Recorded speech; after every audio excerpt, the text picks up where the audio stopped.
মুহূর্তে আমি এখন দাঁড়িয়ে আছি উল্লাপাড়া রেলওয়ে স্টেশনে। আজকে আমরা সবচেয়ে কম বাজেটে কম খরচে উল্লাপাড়া থেকে পাবনা হার্ডিং ব্রিজ, পারমাণবিক বিদ্যুৎ কেন্দ্র এবং লালন শাহ সেতু হয়ে একদম আমরা পাবনা শহর দিয়ে মেইন যে জিনিসগুলো বা দর্শনীয় স্থানগুলো আছে সেগুলো ঘুরে দেখানোর চেষ্টা করব, কিভাবে কম খরচে আপনি ঘুরে আসতে পারেন, এইসব দর্শনীয় স্থানগুলো দেখতে পারেন।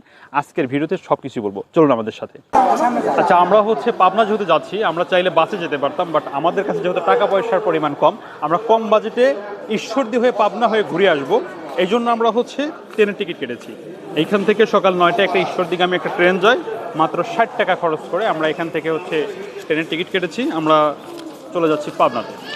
আমরা উল্লাপাড়া থেকে ট্রেনে উঠে এখন আমরা আছি ঈশ্বরদী বাইপাস রেল স্টেশনে। আমরা এইখান থেকে আমরা আমাদের যে গন্তব্য পারমাণবিক বিদ্যুৎ কেন্দ্র, আমাদের গন্তব্য আজকে সেইখানে যাব। কিন্তু এইখানে নামার পরে আমাদের একটা অটো নিতে হবে। এখান থেকে আমরা অটো পাওয়া যায়। এখান থেকে আপনি চাইলে অটোগুলো রিজার্ভ করেও নিয়ে যেতে পারেন, অথবা আপনার যেই জায়গায় গন্তব্য, আপনি যদি পাকশি যেতে চান পাকশি, অথবা আপনি পারমাণবিক বিদ্যুৎ কেন্দ্র সরাসরি যেইখানটাতে সেইখানে আপনি যেতে পারেন। চলুন আমরা একটু যাই সামনে এবং দেখি যে এখান থেকে ভাড়া কত নেয় এবং কীভাবে যাওয়া যায়। চলুন আমাদের সাথে।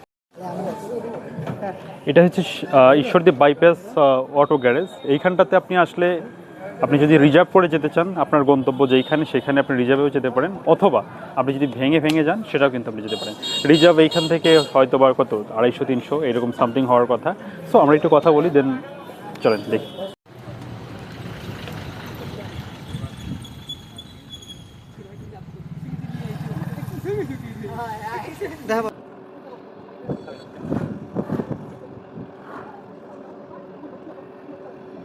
যে বিশাল বিল্ডিংগুলো দেখতে পাচ্ছেন, স্থাপনাগুলো দেখতে পাচ্ছেন, এটাকে মূলত গ্রিন সিটি বলে। অর্থাৎ আপনি রূপপুর পারমাণবিক বিদ্যুৎ কেন্দ্র যাওয়ার পথে এটা আপনি পাবেন। এইখানে যে এই প্রজেক্টের অধীনে যে কাজ করছে রাশিয়ানরা, বা বিশেষ করে রাশিয়া থেকে আসছে এবং বাংলাদেশের ঊর্ধ্বতন কর্মকর্তারা, তারা কিন্তু এখানে মূলত থাকেন এবং এইখান থেকেই শুরু হইলো আমাদের পারমাণবিক বিদ্যুৎ কেন্দ্রের যাত্রাটা।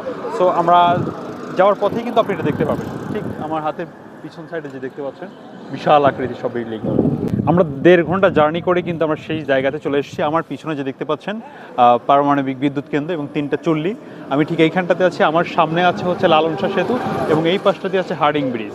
এটি বাংলাদেশের প্রথম পারমাণবিক বিদ্যুৎ কেন্দ্র এবং এটার মাধ্যমেই কিন্তু বিশ্বের 31তম যে পারমাণবিক দেশ হিসাবে যেটা আত্মপ্রকাশ করেছে, এটাই কিন্তু আমাদের পারমাণবিক বিদ্যুৎ কেন্দ্র। এবং আমার অপোজিটে আছে যেটা সেই লালন শাহ সেতু এবং এই পাশে আছে হার্ডিং ব্রিজ। আমরা সব কিছুই দেখাবো। চলুন আমরা একটু ঘুরে দেখাই আপনাদেরকে।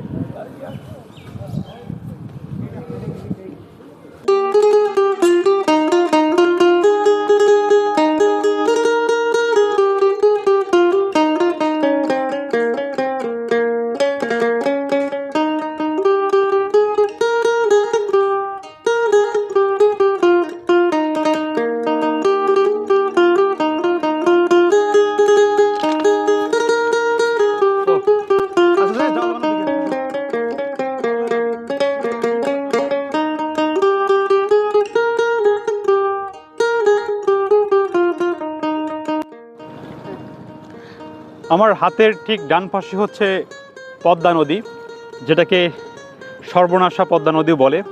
এর ভাঙন দেখলে আপনারা বুঝতে পারবেন। আর সেই পদ্মা নদীর বুক চিরেই গেছে হার্ডিং ব্রিজ, যেটা 112 বছরেরও বেশি সময় ধরে টিকে আছে, যুগের পর যুগ। এটা নিয়ে অনেক ইতিহাস ঐতিহ্য আছে। এবং আমার এই পাশটাতে লালন শাহ সেতু, যেটা বাংলাদেশের ঐতিহাসিক সেতু বললে হয়, যে লালন শাহ সেতু। এবং এই পাশটাতে সেটা রূপপুর পারমাণবিক বিদ্যুৎ কেন্দ্র। আমার হাতের পাশে যে 3-4টা চুল্লির দেখতেছেন, 3টাতে সদৃশ্যমান দেখা যাচ্ছে, একটা হয়তো দেখা যাচ্ছে না। এই চুল্লিটা কিন্তু আমার এই পাশটাতে পারমাণবিক বিদ্যুৎ কেন্দ্র, সেটা কিন্তু এই আমার হাতে এই পাশটাতে। সো এই জায়গাটা খুবই অসম্ভব সুন্দর রকম জায়গা। আপনি আসলে আমার কাছে মনে হয় যে আপনার ইতিহাস ঐতিহ্য জানার জন্য এই জায়গাটা খুবই বেশি গুরুত্বপূর্ণ। আপনি এই জায়গাটাতে আসবেন, আপনারা আসবেন, ঘুরতে আসবেন এবং এই ইতিহাসের সাক্ষী হওয়ার জন্য হলেও একবার এই লালন শাহ সেতু, রূপপুর পারমাণবিক বিদ্যুৎ কেন্দ্র এবং হার্ডিং ব্রিজের এইখানটাতে আসা দরকার।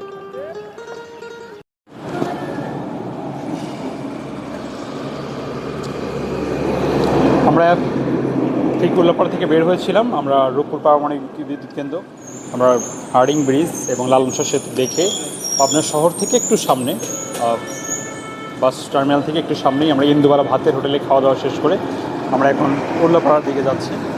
আমরা চেয়েছিলাম যে খুব অল্প খরচের মধ্যে শেষ করব। আপনি চাইলে এইখান থেকে এসে ফিনিশিং টানতে পারেন এবং আমার কাছে সব কিছু মিলে আজকে জার্নিটা সুন্দর ছিল। আশা করছি আপনারাও উপভোগ করেছেন।